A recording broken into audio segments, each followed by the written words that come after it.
Olá, eu sou o Vlad Oliver. Neste vídeo a gente conta uns causos da computação gráfica. Você acredita se quiser, mas eu acredito. E acredito porque sou daquele tempo e vi com meus próprios olhinhos. Do Teapot até a Gumball Machine tem uma estrada e tanto. E a gente tá nela com muito gosto. Mas capota, mas não breca. Bem, este vídeo a gente vai falar um pouco sobre Teapot no 3ds Max, ok? E vocês podem me perguntar o que é que um Teapot tem a ver com o que a gente tem que falar sobre sistemas de pintura, ok? E eu diria para vocês o seguinte: o Teapot, ele é um dos santo grau da computação gráfica, ok? Existem muitas histórias, muitas lendas que explicam o porquê que o Teapot faz parte das primitivas do 3ds Max. Por sinal, até seria interessante fazer alguns vídeos de curiosidades sobre a tralha que existe no 3ds Max, que foi abandonada dentro do software, ok? Mas o Teapot é um troço que sobrevive até hoje e muita gente se pergunta por quê, ok? Existem muitas explicações, ok, do porquê esse objeto está aqui, e eu posso dar uma das versões, ok? É uma lenda urbana, mas a versão que eu tenho, eu acredito que seja bastante realista porque eu trabalhava perto da onde as coisas aconteceram, ok? E isso tem a ver com o seguinte: nos anos de 1990, aproximadamente, o INPA, Instituto de Matemática Pura e Aplicada do Rio de Janeiro, ele era uma espécie de uma instituição de excelência que muitos calculistas eram chamados por lá para incrementar o trabalho de cálculo de softwares, ok?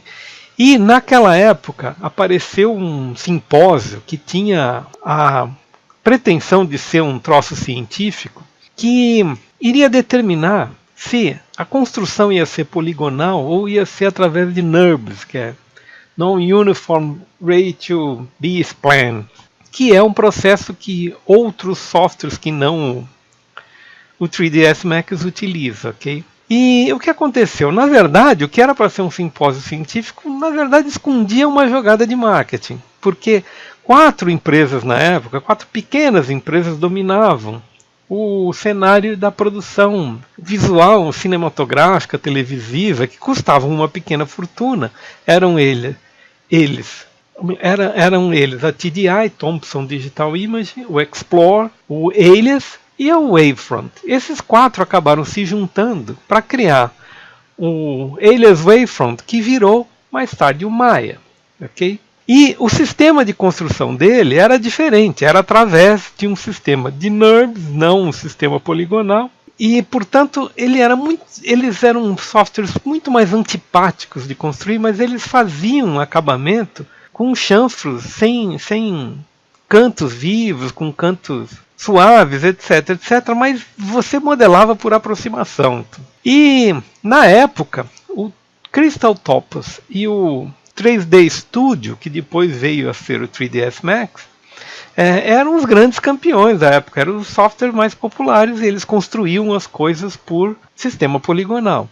Aí a Autodesk, que achou engraçado aquele processo, resolveu dizer, bom, como na época os técnicos alegavam que esse é um tipo de objeto que jamais seria bem produzido no sistema poligonal, a Autodesk resolveu fazer essa brincadeira, ou seja, colocar um Teapot e dizer assim, bom, se o problema para o nosso usuário é que ele não tem um Teapot, a gente bota um Teapot como primitiva aí e acabou. Isso na verdade era um recado, porque o sucesso da modelagem poligonal foi incontestável, apesar de o acabamento não ser tão bom quanto o da modelagem non-spline. Okay? Acontece que aqueles softwares que acabaram desembocando no Maya, que hoje é um produto da Autodesk, eles nunca se tornaram muito amigáveis em termos de construção.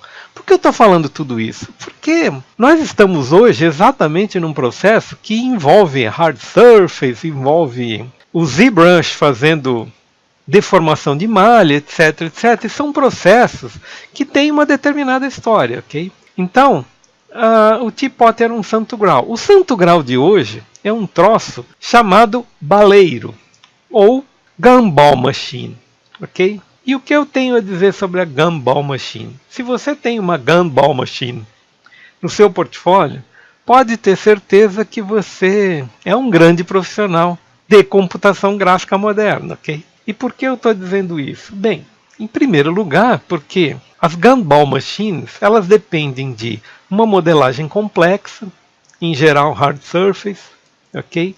Para você colocar as balinhas dentro do recipiente, você precisa entender de simulações físicas, portanto você precisa entender bastante do software com o qual você está trabalhando. E por último, você precisa entender de textura avançada, se você quiser fazer um envelhecimento do objeto, ok? E ela tem um componente a mais. Se você quiser engordurar o vidro, que é o que acontece numa Gumball Machine em uso, você vai precisar de entender de diversos novos mapas de distorção de imagem que são mais sutis. Ou seja, hoje o santo grau desse tipo de modelagem é a Gumball Machine. Eu vou falar para vocês o trabalho do Paul Ed Paulino, que é um brasileiro muito fera, que trabalha com esse tipo de texturização avançada. E no trabalho dele você vai poder ver esse tipo de resultado. Outra coisa que eu usaria como exemplo é o trabalho sensacional do Gabriel Alcaraz aqui, ok? Que é uma variante da tal Gumball Machine, ok?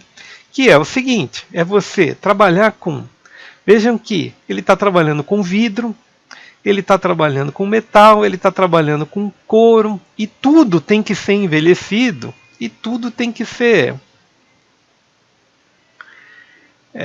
ter uma história de envelhecimento que seja crível, ok? Isto aqui é o que nós estamos chamando hoje de santo grau da computação gráfica, ok? Portanto, para quem começou com um teapot, a Watt, não sei se nós vamos trabalhar com uma Gumball Machine para nós aqui, porque o projeto da Pulip, ele já tem um nível de complexidade, de exigência, que muito provavelmente na hora da texturização avançada ele vai exigir todo esse tipo de conhecimento, e a gente pode conseguir talvez através do trabalho de texturização do nosso projeto, ok? Em todo caso, não está descartada a possibilidade da gente fazer um Zé Cabaleiro aqui, ok? Nos vemos no próximo vídeo. Isso é um treinamento. Aqui a gente mostra o café no bule, na bala também.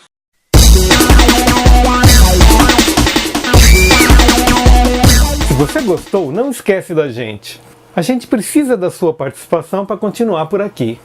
Ensino gratuito de tecnologia, eu abraço essa causa. Abraço você também.